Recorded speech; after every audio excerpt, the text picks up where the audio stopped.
look at that. These people are human beings because I saw my father as just my daddy. But when church members come and make all this kind of demand on the man of God, we as kids of the pastor, we feel it. And just like every other occupation under the sun, the work of the man of God has what we call occupational hazard, just like every other occupation. But people don't realize it. I'll give you 2 examples. I will never forget this morning. It was Monday morning. And if you know Monday morning in Lagos, people don't joke with Monday morning. 7 a.m. on Monday morning, this man came to knock on my father's door. Say, Pastor, please pray for me. My business is not moving very well. Everything is just going bad. Pastor, please lay hands on me, pray for me. And my father in his good nature asked him to kneel down. Started praying. He said, Father, bless this man. He said, Amen. He said, bless the work of his hand. He said, Amen. He said, the blessing of the Lord that maketh a marriage and added no sorrow. I declare it on your business. Amen. He said, Father, in fact, if you bless me this morning or this week, I will patronize him. I said, Pastor, I said, Amen. Oh, Pastor, please patronize me. I said, he was led by his spirit. He now asked, so what do you do for him? He said, Pastor, I sell casket. That was the first time I heard my father cancel prayer. He said, Father, the part of the prayer where I patronize this man, and he said, Amen, I cancel it with the blood of Jesus. And in fact, that was also the first time I heard my father call somebody in Jesus' name. He said, when I said I will patronize you, you were shouting him, a pastor patronize you. Father, I want to cause this man today. It is your family member that will patronize you. He said, now as I'm looking at you, out of my church, I don't ever come back again. The work of the man of God has occupational hazard. What you don't know is that it's not easy. I want you to, when you are asking them to pray for you, feel with them. Amen. Our God is good. Now, you see, when I come to church, I like to appreciate the choir. I like to appreciate, all the musicians, everybody playing. Please, let's give them a big round of applause. Because you see, you cannot deny it. Growing up as a pastor's son, when we're growing up in church, everybody wanted to join the choir because they are the stars of the church. But the choir is not meant for everybody. In case you don't know, if you are that person that wants to join the choir and they keep telling you to go back, you are that person. As a pastor's son, I wanted to join the choir because that every Sunday they come, they sing, people follow that the anointing, people are happy, people are, they are like the stars, like they do miracle. I forcefully want to join the choir. When I joined, the first Sunday I sang, we lost 20 members. My father nearly disowned me. He said, this is not your place. And that is why I remember the Bible that says, we are fearfully and wonderfully made. But you see, that thing is not equally distributed in all the cases. Some of us are more wonderfully made than fearfully. Now, some of us are more fearfully made than wonderfully, but in every case, you are still a blessing. Now, let me give you an example. If you are more wonderfully made than fearfully, you will know. The first thing you do when you look in the mirror is like, wow, thank you, Jesus. God, you have finished work here. They will take in church today.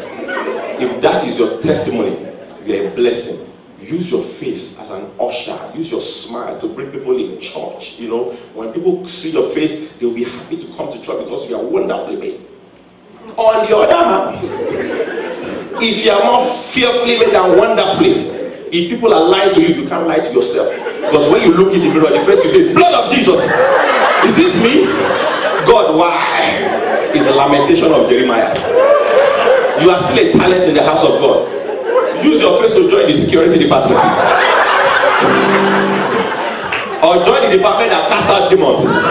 So that when demons come, you say, let us not come here. There can't be 2 demons in this place. You are still a talent. All you have to do is just know how to use your talent appropriately. Now, some of us, you see, we have the talent to minister. Some of us have the anointing to pray. But you see, sometimes we don't really know how to put it together. I'll give you an example.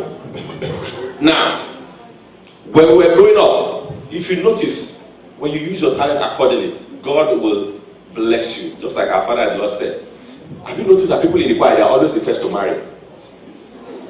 You have not noticed. Especially those who lead. You know why? Because while they are singing and praising God, they show the attributes that God has given them and they show their status. Have you ever seen any person leading praise and worship and not lifting their hands up? They are showing you, I am single. Father, I bless you. So while they are waving their hand, you see that, okay, that finger is available. Father, we bless you. That is why they are always the first to marry. The ushers are the second because they are the first to see you in church. They say, how are you? welcome to church. Hi. If they like you, the smile will be extra. Hi. Welcome to church. Jesus loves you. And they will now their own. I love you too. But if they don't like you, hi, welcome to church. You can go to the left, please. You see, when you are using your talent in God's house, God blesses you too. Now, sometimes we have talent, but we don't know how to use it. Now, some of us are blessed with, there's a particular brother I remember growing up, Brother James. He's blessed with the spirit of stuttering. He's a stammerer. And he knows that there are some department in the church he could not join. So he went to meet my father one day. He said, Papa, stop. My father said, yes. He said, I want to teach Sunday school. And I said, but you know your condition. How will you change it? Pastor, why are you backsliding? After Moses was a student, to deliver a whole Israel. So that it would look like they are discouraging him. They allowed him to teach Sunday school. On Sunday, he did not respect himself. He now went to write on blackboard. Habakkuk went to the tabernacle. He faced the children. He said, I want to tell you how Habakkuk.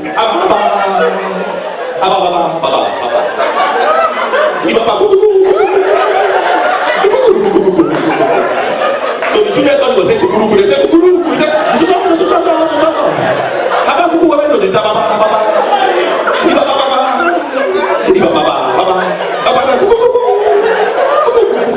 the children to out of their innocence. They say Haba. He got and they said shut up. He now went to meet the pastor. Papa, so they are making fun of me. Now I want to join the choir. They say don't destroy this church for us. It's pastor. Listen, he wanted to sing a 3 minutes of what shall we do today?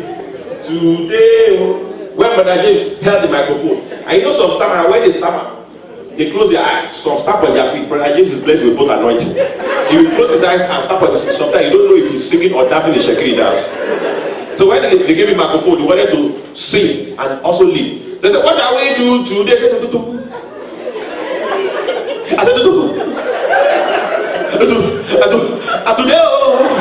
to cut a long story short, by the time he opened his eyes, the entire church was empty. They have closed the church, pastor has gone home, everybody was sleeping. When they opened it, I said, what happened? They said, they have gone home. They said, He looked at him, I said, so you are the only one who believes. He said, who told you? Me, I'm waiting to collect microphone so I can close the church. Sometimes we need to know where to add our talent so that we don't destroy the church. Amen? Our God is good. And all the time, you see, and I also want people to know that you see, we like to disturb our pastors a lot. Every prayer, pastor, pray for me. There are some prayer points you can pray for yourself. And also, by virtue of crossing the Atlantic from Africa to America, there are some prayer points you're supposed to leave behind. And you're not supposed to disturb the pastor for again. When you come to America, don't go and meet pastor. Say, pastor, pray for me. I need direction. This is America. Go and buy GPS. Or pastor, I need God to elevate me. Go and enter elevator. Go up and down. You will feel the elevation. Pastor, I need God to enlarge my coast. Enter McDonald's 1 month. Your coast will enlarge. From size 32 to 38. Amen. There are some prayer points you don't need to disturb the pastor for again by virtue of coming to America. Stop disturbing the pastor for that. Those things are passed away. And also what I've realized is in America that there are some things that are different. Even the demons in America are different. The way they cast them out is different. See, we don't have demons in America. What we have is familiar spirits. Because they are familiar with themselves. That's why it is easy to cast them out. American demons, they are the easiest. The pastor can just come, pick the microphone, high tech. I tell you, demon, right now, out. You will see the demon will rise up and cut up. I don't like the way the pastor is talking. I'm getting out of here. The demon will respectfully catwalk out of the church. You know why? Those demons are easy demons. They eat Burger King and McDonald's. But try the same way in Lagos where those demons eat Oboroko and Ogbono soup. You say, I tell you, demon, go. I say, pastor, for where? Not before here. You will tell that demon everyone in the Bible that leads to go. I say, demon, go, come out, remove, delete, relocate. You say, pastor, na lie. Say, I tell you, go to the bottomless pit. You say, pastor, you don't fool. Say, I tell you, demon, go to the bottomless pit in the ocean. I say, pastor, I cannot swim.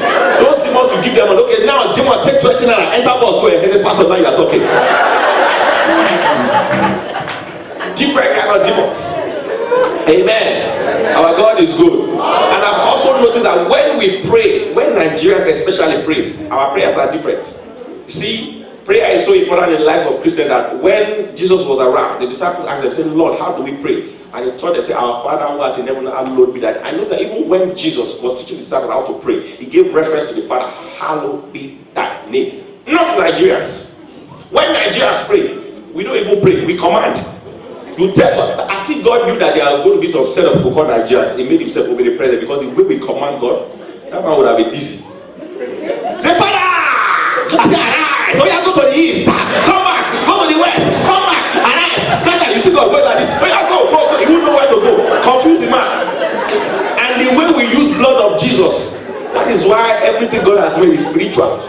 Let the Nigerians alone. The blood, the amount of blood that Nigerians alone use of Jesus, the man will have had anemia. Father, the blood. How many of you at the end of the year have said, blood, Jesus, of all the blood I've used at the end of this blood to take home to recover? No, Nigerians, we use everything. As a result of that, when Nigerians pray, our prayers are influenced by our cultural background. If you notice, my people from the West, Yoruba people, when they pray, 3 prayer points. 1, prayer for money. We are the Owambe people, we do party. Wedding anniversary, naming, housewarming, party, Thanksgiving. Some people they do it twice. I'm not talking about pastor, I'm just saying that's how we do it. You know, party. We can do party. As a result of that, we need money. Second prayer point. Long life to enjoy that money. You know, Yoruba people, they are very superstitious. They don't believe in working and somebody else benefit from it. Say, Father, give me long life to enjoy my money. Any enemy. The last prayer point. Prayer against enemy. As our bishop said this morning, he said, in case you don't have enemy, he has enemies. We just believe that enemies are there. Sometimes I believe that we conjure enemies where they don't exist. If you hear the kind of prayer they pray against enemies, say, Father, all the enemy. I will say this in Yoruba so that Yoruba people will call it. Say, Father, all the enemies. Okay, this is Tinu flower, Tinu microphone, Tinu raga. What is my enemy doing in microphone and flower? Father, kill, die, kill. Sometimes if you hear the way they pray against the enemy, if you are their enemy, you will repent. I remember my mom and one of our neighbors, they faced me and faced me in those days in Lagos. They had a fight. When my mother woke up the next morning, she started reciting Psalm 60. I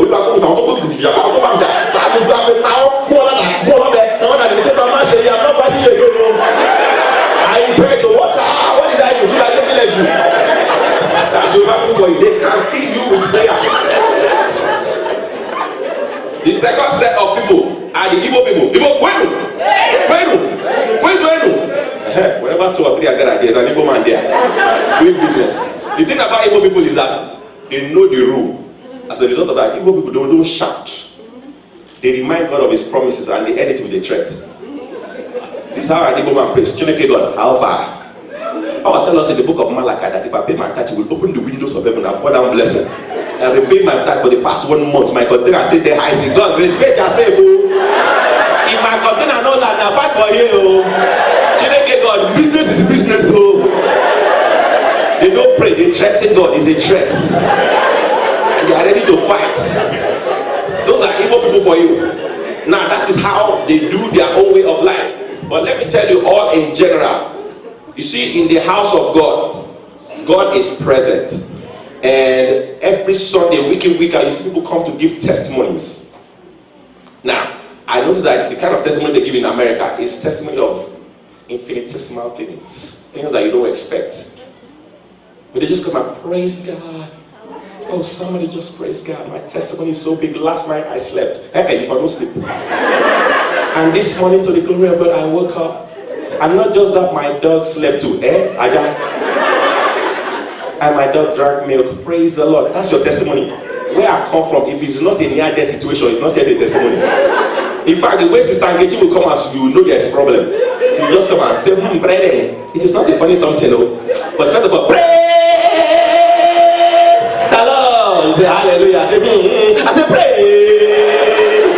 It is not a small something. Pastor, they want to kill him, but God will not allow them. As I was coming to church this morning, I was driving my car, playing my Franklin. That is how this trailer was coming. He wanted to jam me. Pastor, I said, blood of Jesus. Trailer refused to stop. After he said that prayer, I said, God, I shall not die but live to proclaim your name. Verse pastor, I jump the car in front, jump the one at the back, and I escape. Hey! You know that something is about to happen. Our God is good.